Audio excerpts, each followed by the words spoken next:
آپ اپنے اعتبار سے مصروفیات کے اندر لگے رہیں، جو بھی آپ کا کام ہے اور کاروبار، ملازمت جو بھی ہے۔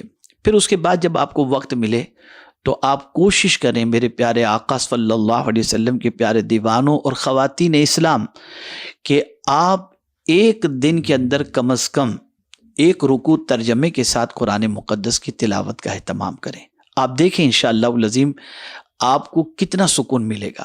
اور اگر پڑھنا نہیں جانتے تو آپ قرآن سیکھنے کے لیے کوشش کریں تاکہ قرآن مقدس اس ماہ مبارک میں پڑھنا آپ سیکھ جائیں، ورنہ روزانہ ایک رکوع سن لیا کریں قرآن مقدس ترجمے کے ساتھ، اور یاد رکھیں کہ ترجمہ کنز الایمان ہی سے سنیں۔ اسی کے ساتھ ساتھ آپ کوشش کریں ماہ رمضان المبارک میں کم از کم 10 روپیہ ہی صحیح غریبوں کو دیں، ضرورت مندوں کو دیں۔ انشاءاللہ العظیم آپ دیکھیں گے کہ اس کی برکتیں اللہ کتنی عطا فرماتا ہے۔ اور اگر اللہ نے بہت نوازا ہے تو ایک شیڈول بنا لیں کہ روزانہ اتنا پیسہ مجھے غریبوں کو صاف پیسوں میں سے دینا ہے۔ انشاءاللہ العظیم رسول اعظم صلی اللہ علیہ وسلم کی سنت کا ثواب اللہ عطا فرمائے گا۔ لیکن خود اپنے ہاتھوں سے غریبوں کو دیں، مسکینوں کو دیں، تلاش کر کے دیں، اس کا فائدہ انشاءاللہ زیادہ سے زیادہ آپ کو نصیب ہوگا۔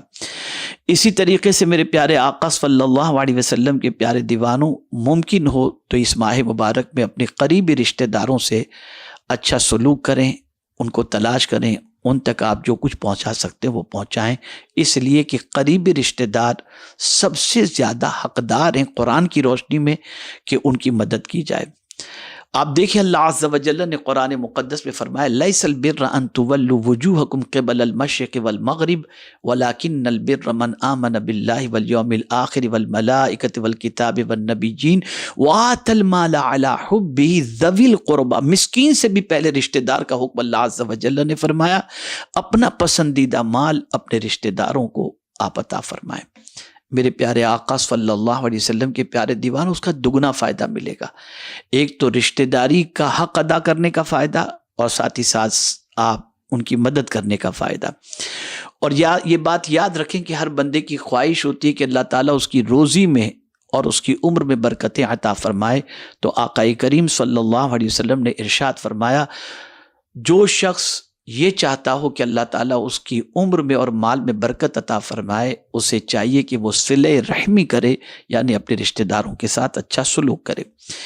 میں یہ نہیں کہتا کہ آپ دینی اداروں اور تحریکوں کا تعاون نہ کریں، ضرور کریں، لیکن جو ترتیب اللہ عز و جل نے رکھی ہے اس کو مقدم رکھیں، اور سب سے پہلے ان کو تلاش کریں، پھر پڑوسیوں کو دیکھیں، پھر مسکینوں کو دیکھیں، پھر محلے والوں کو دیکھیں۔ اس اعتبار سے کریں، آپ دینی تحریکوں کی بھی مدد کریں، دینی اداروں کی بھی مدد کریں، اور خاص طور پر میں یہ عرض کروں گا کہ سادات کرام جو زکوٰۃ کے مستحق نہیں ہیں، یعنی جو زکوٰۃ نہیں لے سکتے، ان کو بالکل فراموش نہ کریں۔ اپنے رشتہ داروں سے اچھے سلوک کا جب بے پناہ فائدہ ہے تو سادات کی خدمت کا فائدہ کتنا ہوگا۔ مجھے امید ہے کہ آپ اس پر توجہ فرمائیں گے۔ ایسے ہی صاف رقم علماء، مشائخ، مؤذن، خادم، اس کو بھی ان کی بھی خدمت آپ کیا کریں، خدمت کریں ماہ رمضان میں اچھی طریقے سے، انشاءاللہ اس کی برکتیں بھی اللہ تعالیٰ آپ کو عطا فرمائے گا۔ اسی طریقے سے افطار اور کھانا کھلانے کا اہتمام کریں، آپ کوشش کریں افطار کرانے کی، انشاءاللہ العظیم افطار بھی کرائیں اور کھانا بھی پیٹ بھر کے کھلانے کی کوشش کریں۔ ہمارے بہت سارے احباب ایسے ہیں جو ماشاءاللہ بہت سارے علاقوں کے غربا کو افطار بھی کراتے ہیں اور کھانا بھی کھلاتے ہیں۔ آپ انشاءاللہ العظیم اس کی کوشش کریں کھانا کھلانے کی اور افطار کرانے کی، اس کا بھی اجر اللہ عز و جل بے پناہ عطا فرمائے گا۔ اور ایک بات خاص طور پر ذہن میں رکھیں کہ زیادہ تر مرد حضرات مسجد میں افطار کرتے ہیں تاکہ جماعت مل جائے، ضرور آپ افطار کریں، لیکن خبردار خبردار خبردار اعتکاف کی نیت کرے بغیر مسجد میں داخل نہ ہوں، ورنہ آپ کا کھانا پینا مسجد کے اندر جو ہے وہ مناسب نہیں ہوگا۔ اس لیے گزارش ہے کہ مسجد میں داخل ہو تو اعتکاف کی نیت کر کے ہی داخل ہو، اس میں کوتاہی نہ کریں، اپنے بچوں کو بھی بتائیں تاکہ مسجد میں کھانے پینے کی اجازت شریعت کے اعتبار سے آپ کو مل سکے۔ اسی کے ساتھ ساتھ مسجد کا احترام بھی کریں، اس لیے کہ مسجد کی بے ادبی، مسجد میں آلودگی یہ مناسب نہیں، اللہ کا گھر ہے۔ جتنا آپ مسجد کی صفائی اور مسجد کو آلودہ ہونے سے بچائیں گے، انشاءاللہ رب قدیر جل جلالہ اس کا ضرور آپ کو فائدہ عطا فرمائے گا۔ اسی کے ساتھ یاد رکھیں کہ اس ماہ مبارک میں 2 آیتیں ضرور یاد کریں، سورہ بقرہ کی، اللہ اکبر، اس کی بڑی برکتیں ہیں۔ آقا کریم صلی اللہ علیہ وسلم نے ارشاد فرمایا، جو شخص رات کو سورہ بقرہ کی آخری 2 آیتیں پڑھ کر سوئے، یہ 2 آیتیں اس کے لیے کافی ہیں، یعنی شریروں کی شرارت سے، جن، شیطان، سب کی شرارت سے اللہ عز و جل محفوظ رکھے گا، اس لیے کہ حضور صلی اللہ علیہ وسلم نے فرمایا یہ آیتیں اس کے لیے کافی ہیں۔ تو ان 2 آیتوں کا خاص طور پر اہتمام کریں، یاد کر لیں، تاکہ ماہ رمضان المبارک کے گزرنے کے بعد بھی آپ اس کی برکتوں کو روزانہ حاصل کر سکیں، اور ماہ رمضان المبارک میں اس کو یاد کرنا مشکل نہیں ہوگا۔ اور ایک خاص بات، اور وہ یہ ہے کہ اپنی زندگی میں جو نمازیں فوت ہو چکی ہیں، ایک لسٹ بنائیں کب سے آپ کے اوپر نماز فرض ہوئی ہوگی، اور کب سے آپ 5 وقتہ نماز کے پابند بنے ہیں، اور آپ کی نمازیں کتنی ایک اندازے کے اعتبار سے قضا ہوئی ہوں گی۔ مہینے کے اعتبار سے چارٹ تیار کریں، فرض، فجر، ظہر، عصر، مغرب، عشاء، فلاں مہینہ، اور پھر ایک دن کی نماز کم از کم قضائے عمری روزانہ ادا کریں۔ اللہ توفیق دے تو زیادہ سے زیادہ، چونکہ ذوق بندگی کا مہینہ ہوتا ہے، تو اس میں آپ کے سر سے قرض زیادہ سے زیادہ اتر جائے گا۔ اور اسی کے ساتھ 5 گنج قادریہ، اللہ اکبر، اتنی برکتیں ہیں اس کی، اتنی برکتیں ہیں جس کی کوئی انتہا نہیں۔ سلسلے قادریہ برکاتیہ کے اندر اس کی برکتیں رکھی گئی ہیں اور اس میں بتائی گئی ہیں، جس کو 5 گنج قادریہ کہا جاتا ہے۔ میرے پیارے آقا صلی اللہ علیہ وسلم کے پیارے دیوانوں، بہت شارٹ ٹائم کے اندر آپ یہ 5 گنج قادریہ کے عادی بن جائیں گے، اور زیادہ وقت بھی نہیں لگے گا، اور اس کے بعد رمضان المبارک کے گزرنے کے بعد بھی اس کو آپ پڑھنے کے عادی بن جائیں گے تو برکتیں ملیں گی۔ اب 5 گنج قادریہ ہے کیا؟ بعد نماز صبح یا عزیز و یا اللہ 100 مرتبہ، ظہر کی نماز کے بعد یا کریم و یا اللہ 100 مرتبہ، عصر کی نماز کے بعد یا جبار و یا اللہ 100 مرتبہ، مغرب کی نماز کے بعد یا ستار و یا اللہ 100 مرتبہ، عشاء کی نماز کے بعد یا غفار و یا اللہ 100 مرتبہ، اول آخر 3 بار درود شریف پڑھ کر اس 5 گنج قادریہ کو اپنی عادت بنائیں، پھر دیکھیں انشاءاللہ اس کی برکتیں اللہ کتنی عطا فرماتا ہے۔ ساتھ ہی ساتھ ایک خاص بات بھی یاد رکھیے گا، ام المؤمنین حضرت عائشہ صدیقہ رضی اللہ تعالیٰ عنہ نے سرکار صلی اللہ علیہ وسلم سے دریافت فرمایا کہ ماہ رمضان میں کون سی دعا میں کثرت سے کروں، تو سرکار صلی اللہ علیہ وسلم نے فرمایا تھا، اللہم انکا عفو تحب العفو فاعف عنا۔ حالانکہ یہ دعا شب قدر سے متعلق بھی ہے، لیکن آپ سے گزارش ہے کہ یہ دعا ماہ رمضان المبارک میں کثرت سے کریں انشاءاللہ العظیم۔ اور کچھ اعمال کی کثرت کا جو حضور صلی اللہ علیہ وسلم نے حکم دیا ہے، میں انشاءاللہ اس کو دوسری کلپ کے اندر آپ کے سامنے پیش کروں گا۔ یہ مختصر سا چارٹ تھا جو ماہ رمضان المبارک میں آپ کو کرنا ہے، ساتھ ہی ساتھ یہ بھی کوشش کرنی کہ کم از کم ایک قرآن شریف ماہ رمضان المبارک میں آپ ختم کر لیں۔ اللہ عز و جل آقا کریم صلی اللہ علیہ وسلم کے صدقے میں ہمیں ان چیزوں پر عمل کی توفیق عطا فرمائے۔ اب پرہیز کن چیزوں سے کرنا ہے، اس لیے کہ ان اعمال کو خراب کرنے والی چند چیزیں ہیں، اور اس مقدس ماہ کے اندر بہت زیادہ برکتوں کے حصول کے اندر چند چیزیں رکاوٹ ہیں۔ میں اس کی طرف آپ کی توجہ کو مبذول کراؤں۔ بہت زیادہ واٹس ایپ کا استعمال، یہ انسان کے ٹائم کو ضائع کر دیتا ہے۔ بہت زیادہ یوٹیوب کا استعمال، کہ لگے ہیں اس کے اندر یہ وظیفہ وہ وظیفہ دیکھنے کے اندر، اس میں ٹائم چلا جاتا ہے، پرہیز کریں۔ ٹویٹر، فیس بک، یہ ساری چیزیں ہیں کہ اس کے اندر ہم یہ افطار کر رہے ہیں، یہ کھایا نہیں، یہ اسٹوری نہ وہ اسٹوری۔